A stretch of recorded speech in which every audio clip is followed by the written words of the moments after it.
इससे पहले हम एक वीडियो बना कर के आप लोगों को जानकारी दिए थे कि महादलित एवं अल्पसंख्यक अति पिछड़ा वर्ग अक्षर अंचल योजना के तहत शिक्षा सेवक तालीमी मरकज़ के रिक्त पदों पर नियोजन होगी। इसके बारे में आप लोगों को बताए थे। आप लोगों को बता दें कि तालीमी मरकज़ की जो बहाली होगी उसकी कुछ कार्य है और कार्य किस प्रकार से होगा, इसकी बहाली कब होगी, कैसे होगी, उसका सारा डिटेल्स डेट बाय डेट यानी दिनांक बाय दिनांक आप लोगों को हम बताने वाले हैं। कौन काम किसको करना है और इसका नियोजन कब होगा, ये सारी चीज़ हम आप लोग की इस वीडियो में बताएंगे। तो जैसे कि दोस्तों देख सकते हैं, ये जो PDF है यह लेटर है। यह लेटर जो है आप लोगों को लेटर में इसमें पूरा स्पष्ट किया गया है कि इसकी जो बहाली होगी महादलित और दलित अल्पसंख्यक अति पिछड़ा वर्ग के लोगों को जो बहाली होगी शिक्षा सेवक के पदों पर, उसमें कैसे कैसे इसका कार्य होगा, सारा कार्य विवरणी इसमें दिया गया है। तो सबसे पहले देखते हैं। तो यहाँ पर आप देख सकते हैं, यहाँ पर जो है यहाँ लिखा हुआ है कि आबादी की प्रखंडवार सूची तैयार करना, यानी कि इसके बहाली के लिए सबसे पहले तो प्रखंड स्तर पर इसका सूची तैयार करना है। और यह जो सूची होगा यानी कार्य विवरणी जो इसका है पूरा दिया हुआ है। यह जो सूची तैयार करेंगे, कौन करवाएंगे, ये सारा डिटेल्स भी इसमें लिखा हुआ है। यहाँ पर पढ़ सकते हैं, इसमें लिखा हुआ है कि आबादी के आधार पर प्रखंडवार जो सूची तैयार होगा, इसका सर्वे जिला में उपलब्ध सेकेंडरी सोर्स के आंकड़ों के आधार पर पूरे जिले की महादलित, दलित एवं अल्पसंख्यक अति पिछड़ा वर्ग आबादी बहुलित टोलों की अधिकतम से घटते क्रम में प्रखंडवार सूची तैयार होगा। दोस्तों यहाँ पर देख सकते हैं, ये सर्वे के द्वारा सर्वे जो होगा, यह इसमें टोला मोहल्ला में आप लोगों को सर्वे करने नहीं आएंगे।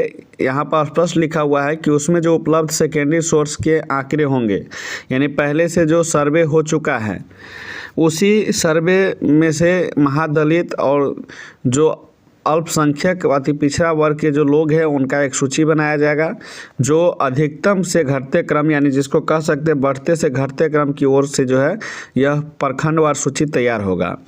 और यह कौन करवाएंगे, किस डेट में होगा, तो यहाँ पर स्पष्ट लिखा हुआ है कि यह जो कार्य होगा यह 31 जुलाई 2023 तक हो जाएगा। और यहाँ पर जिला शिक्षा पदाधिकारी द्वारा चिन्हित पदाधिकारी ही करेंगे, यानी कि यह काम अभी तक हो गया होगा। ठीक है। दूसरा जो कार्य था इस पद पर बहाली में, यह था रिक्ति निराधरण, यानी कि यह इसमें देखा गया था कि कितना पद खाली है उसका निराधरण करना था, उसका जो एक सूची तैयार करना था। और यह कैसे है, इसका जो कार्य था इसमें दिया हुआ है कि महादलित, दलित एवं अल्पसंख्यक अति पिछड़ा वर्ग के आबादी बहुलित टोलों की प्रखंडवार सूची के आधार पर चयन हेतु टोला एवं कोटि का निर्धारण करना था। ठीक है। और यह कब करना था, तो यह 5 अगस्त 2023 को ही कर लेना था। और इसको करवाने के लिए जो है यहाँ पर लिखा हुआ जिला पदाधिकारी द्वारा चिन्हित पदाधिकारी, यानी इस काम को करने के लिए जिला पदाधिकारी के द्वारा DM के द्वारा जिसको चिन्हित किया जाएगा वही इस कार्य को करेंगे। तीसरा जो काम है वह है संगठन के यानी समिति का गठन करना, यानी कि तालीमी मरकज़ जो शिक्षा सेवक की बहाली होगी उसमें समिति का गठन होगा और वह समिति जो निर्णय करेंगे, जिसको चिन्हित करेंगे, उसी को जो है यह नौकरी यानी यह पद प्राप्त होगा। तो इसमें जो है समिति का जो गठन करना वह किसको करना है, तो यहाँ पर लिखा हुआ है समिति के वार्ड के निर्वाचित वार्ड सदस्य की अध्यक्षता में नियोजन हेतु समिति का गठन करना है। यानी कि जहाँ पर भी स्कूल होते हैं, वह जिस वार्ड में स्कूल होते हैं उस वार्ड अध्यक्ष का और कुछ लोगों का एक समूह होता है, समिति बनता है, और वही समिति जो गठन होता है उसी तरह का इसमें भी एक समिति का गठन करना है। और इसका भी अध्यक्ष के रूप में वार्ड सदस्य को ही रखा गया है अध्यक्षता के रूप में, और उस समिति के गठन होने के बाद नियोजन का काम होगा। ठीक है। तो समिति का गठन जो करना था वह 14 अगस्त 2023 तक कर लेना था। और इसमें जो है इस समिति के गठन में भागीदार जो होंगे यानी जिम्मेवारी जो मिली हुई जिसको, वह थे प्रखंड शिक्षा पदाधिकारी। ठीक है। प्रखंड शिक्षा पदाधिकारी की जिम्मेवारी में वार्ड सदस्यों की अध्यक्षता में एक समिति का गठन करना था। अगला जो काम था वह विज्ञापन जारी करना। अब विज्ञापन जारी करने के लिए यहाँ पर लिखा हुआ है कि नियोजन हेतु NIC की वेबसाइट तथा प्रखंड एवं पंचायत के सार्वजनिक स्थलों पर नोटिस सूचना के द्वारा प्रकाशन करना। और यह काम कब करना था, तो यह 19 अगस्त 2023 को करना था।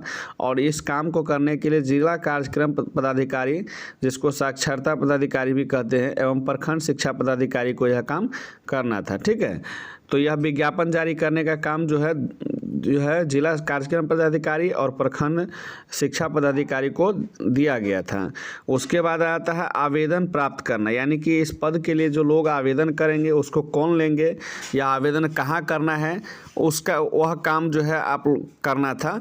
तो इसमें यहाँ पर लिखा हुआ है, इसको दिखा देते हैं। यहाँ पर लिखा हुआ समिति के सदस्य सह संयोजक विद्यालय के प्रधानाध्यापक के द्वारा नियोजन हेतु आवेदन प्राप्त करना। यानी कि जिस विद्यालय में आवेदन करना था उसी विद्यालय के प्रधानाध्यापक को चिन्हित किया गया था और उसी को आवेदन जो है लेना था, यानी प्राप्त करना था। तिथिवार पंजी में संधारण एवं आवेदक को प्राप्ति रसीद देना। पंजी के पृष्ठकान का सत्यापन प्रखंड के शिक्षा पदाधिकारी द्वारा किया जाएगा। यानी कि जो आवेदन होंगे उनका जो है तिथिवार जो है उनको रिसीविंग भी देना है। जो आवेदन करेंगे उनको एक रिसीविंग देना था। और यह सब काम जो है प्रधानाध्यापक का होगा। जिस विद्यालय में आवेदन होगा उसी विद्यालय के प्रधानाध्यापक जो है यह लेंगे और उसके बाद उसका सत्यापन प्रखंड शिक्षा पदाधिकारी से करवाना था। ठीक है, और यह काम कब से कब तक है, तो यह 4 सितंबर 2023 तक कर लेना था। 4 सितंबर तक ही आवेदन करना है, इसके बाद आवेदन नहीं लिया जाएगा। और इसकी जिम्मेवारी किसकी है, तो यह प्रखंड शिक्षा पदाधिकारी एवं चिन्हित विद्यालय के प्रधानाध्यापक का है। यानी कि प्रखंड शिक्षा पदाधिकारी इसको वेरीफाई करेंगे और चिन्हित जिस विद्यालय में इसका अप्लाई होगा, जहाँ पर सीट खाली होगा, उस विद्यालय के प्रधानाध्यापक को इसका आवेदन लेना था। ठीक है, समझ में आ गया। छठा है मेधा अंक की गणना करना। ठीक है, मेधा अंक की जो गणना होगा उसकी जो है कार्य विवरणी की बात करें तो यहाँ पर नियोजन समिति द्वारा प्राप्त आवेदन के मेधा अंक की गणना कर जिला के वेबसाइट प्रखंड एवं पंचायत के सार्वजनिक स्थलों पर प्रकाशित करना है। यानी कि जो मेधा सूची की गणना होगी यानी तैयार होगा तो उसको जो है जो वेबसाइट होती है जिला की उस पर भी लोड करना है और प्रखंड और पंचायत के जो सार्वजनिक स्थल होते हैं वहाँ पर इसको जो है नोटिस को चिपकाना था। ठीक है, यह काम जो है 9 सितंबर तक करना है। और यह काम जो होंगे इसकी जिम्मेवारी किसको दिया गया है, तो यहाँ पढ़ सकते हैं इसकी जिम्मेवारी जिला कार्यक्रम पदाधिकारी, प्रखंड शिक्षा पदाधिकारी एवं चिन्हित विद्यालय के प्रधानाध्यापक को दिया गया है। यानी कि जिला की वेबसाइट पर जो डलवाएगा वह जिला कार्यक्रम पदाधिकारी का जिम्मेवारी होगा। प्रखंड में जो प्रकाशन होगा, जो सार्वजनिक स्थलों पर चिपकेगा, वह प्रखंड शिक्षा पदाधिकारी का कार्य होगा। और विद्यालय के आसपास जो सार्वजनिक स्थल होंगे वहाँ पर प्रकाशित जो करवाएंगे या चिपकाएंगे वह विद्यालय के प्रधानाध्यापक का काम होगा। ठीक है, अगला काम है आपत्ति आमंत्रण। अब दोस्तों कोई भी आवेदन जब लिया जाता है नौकरी पद के लिए तो उस पर आपत्ति भी दर्ज होता है। तो आपत्ति दर्ज करने के लिए यहाँ पर दिया हुआ है कि मेधा सूची में किसी प्रकार की आपत्ति होने पर 1 सप्ताह के अंदर आपत्ति प्राप्त करना, आपत्तिकर्ता को प्राप्ति रसीद देना एवं आपत्ति का तिथिवार पंजी में संधारण करना है। यानी जिस प्रक्रिया द्वारा आवेदन लिया जाएगा सेम उसी प्रक्रिया द्वारा आपत्ति भी दर्ज करना है। और यह काम किसका होगा, तो यह काम जो है चिन्हित विद्यालय के जो प्रधानाध्यापक होंगे उसका होगा। और यह 16 सितंबर तक कर लेना है। ठीक है, 16 सितंबर तक आपत्ति दर्ज कोई भी लोग कर सकते हैं। उसके बाद है आपत्ति का निराकरण, यानी जो आपत्ति दर्ज होंगे उसकी निराकरण कब से कब तक होगा, कौन करेगा। तो यहाँ पर देख सकते हैं आपत्ति प्राप्ति के अंतिम दिन से 3 दिनों के भीतर आपत्ति का निराकरण एवं इससे संबंधित अभिलेख का संधारण कर लेना है। और यह काम 19 सितंबर तक करना है। यह काम की जिम्मेवारी जो है प्रखंड शिक्षा पदाधिकारी एवं चिन्हित विद्यालय के प्रधानाध्यापक को दिया गया है। ठीक है, उसके बाद है अंतिम मेधा सूची तैयार करना। यानी अंतिम मेधा सूची जो का प्रकाशन जो होगा तो वह आपत्ति के निराकरण के बाद होगा। इस पर लिखा हुआ है समिति द्वारा आपत्ति निराकरण के पश्चात अभ्यर्थियों के अंतिम मेधा सूची तैयार कर जिला के वेबसाइट, जिला के कार्यालय एवं प्रखंड शिक्षा कार्यालय के नोटिस बोर्ड पर प्रकाशन होगा। ठीक है, और यह काम जो है 23 सितंबर तक कर लेना है। 23 सितंबर तक अंतिम मेधा सूची को जो है प्रकाशित कर देना है और इसकी जिम्मेवारी जो है जिला कार्यक्रम पदाधिकारी एवं चिन्हित विद्यालय के प्रधानाध्यापक को दिया गया है। इसमें प्रखंड विकास पदाधिकारी को नहीं रखा गया है। उसके बाद है मेधा सूची का अनुमोदन। मेधा सूची जब प्रकाशन हो जाएगा तो उसका अनुमोदन करना है और इसमें लिखा हुआ है कि मेधा सूची का जिला कार्यक्रम पदाधिकारी द्वारा 15 दिनों के अंदर अनुमोदन कर नियोजन पत्र संबंधित नियोजन इकाई के सदस्य सचिव उपलब्ध कराना है। यानी कि जब मेधा सूची प्रकाशन हो जाएगा तो जिसका जिसका उसमें नाम आएगा उसको जो है नियोजन पत्र देना है, जिसको आप नियुक्ति पत्र भी कह सकते हैं या नौकरी के लिए जो लेटर निकलता है वो कह सकते हैं। ठीक है, तो नौकरी के लिए जो लेटर देगा वह 12 अक्टूबर 2023 तक दे देना है। और यह कार्य किसका है जिम्मेवारी, तो यह जिम्मेवारी जो है जिला कार्यक्रम पदाधिकारी का है। ठीक है, अगला है प्रशिक्षण संबंधी सूचना। यानी कि प्रशिक्षण संबंधी सूचना है तो यह जब चयनित शिक्षक सेवक एवं शिक्षा सेवक तालीमी मरकज को प्रशिक्षण संबंधी सूचना देना है। यानी कि प्रशिक्षण का मतलब होता है कि उसको ट्रेनिंग जो दिया जाएगा उसकी सूचना देना है। ठीक है, तो ट्रेनिंग की सूचना के लिए 16 अक्टूबर 2023 तक इसकी सूचना दे देना है। और यह कार्य किसका है, यह जिम्मेवारी किसकी है, तो यह जिला कार्यक्रम पदाधिकारी एवं चिन्हित विद्यालय के प्रधानाध्यापक जो होंगे उनका है। ठीक है, इसके बाद प्रशिक्षण एवं नियोजन पत्र, यानी प्रशिक्षण हो जाएगा, ट्रेनिंग दे दिया जाएगा तो उसके साथ साथ जो है उसको प्रशिक्षण एवं नियोजन पत्र दिया जाएगा। यानी कि चयनित शिक्षक सेवक जो शिक्षा सेवक तालीमी मरकज का 5 दिवसीय प्रशिक्षण उन्मुखीकरण एवं प्रशिक्षण के अंतिम दिन नियोजन पत्र वितरण दिया जाएगा। यानी इसका जो प्रशिक्षण मिलेगा, जो ट्रेनिंग मिलेगा, प्रशिक्षण के अंतिम दिन उसको जो है नियोजन पत्र दे दिया जाएगा, जिसको नौकरी का लेटर कह सकते हैं। और यह कार्य 26 अक्टूबर 2023 तक संपर्क कर लेना है। और इसकी जिम्मेवारी किसका है, तो यह जिला कार्यक्रम पदाधिकारी का जो है इसकी जिम्मेवारी दिया गया है।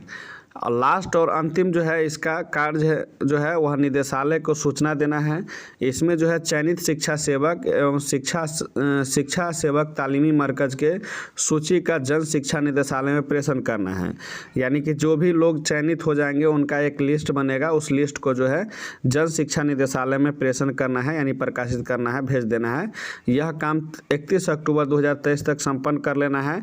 और यह जो है इसकी जिम्मेवारी जिला कार्यक्रम पदाधिकारी को होगा। तो आप लोगों को जो है हमने क्या किए हैं, तो तिथि बार सारे कार्यक्रम के बारे में बता दिए हैं। यानी कि आवेदन करने से पहले से लेकर के आवेदन करने के बाद नौकरी की प्रशिक्षण यानी ट्रेनिंग होने के बाद और ट्रेनिंग के बाद आपको जो नौकरी लेटर मिलेगा, सारे चीज़ों का डेट वाइज डेट हम आप लोगों को बता दिए हैं। बाकी आप लोगों को यह वीडियो कैसा लगा कमेंट करके ज़रूर बताइएगा। वीडियो में कुछ छूट गया है तो भी कमेंट करके बताइएगा। दोस्तों, आप लोगों में कितने लोग हैं जो आवेदन किए हैं और कितने लोग हैं जो आवेदन नहीं कर पाए हैं, ये कमेंट करके बताइएगा। क्योंकि जो लोग आवेदन नहीं कर पाए उसका एक दूसरा भी तरीका है, उसको हम बता देंगे। अभी आप लोगों के पास बाकी है। आप लोग कमेंट कीजिए, जो लोग जो है 10वीं पास है लेकिन अभी तक आवेदन नहीं किए हैं, जल्दी से जल्दी कमेंट कीजिए, उसको हम दूसरा तरीका जो है अगली वीडियो में हम बता देंगे। तो इस वीडियो से विदा लेते हैं, फिर मिलते हैं अगले वीडियो में। धन्यवाद।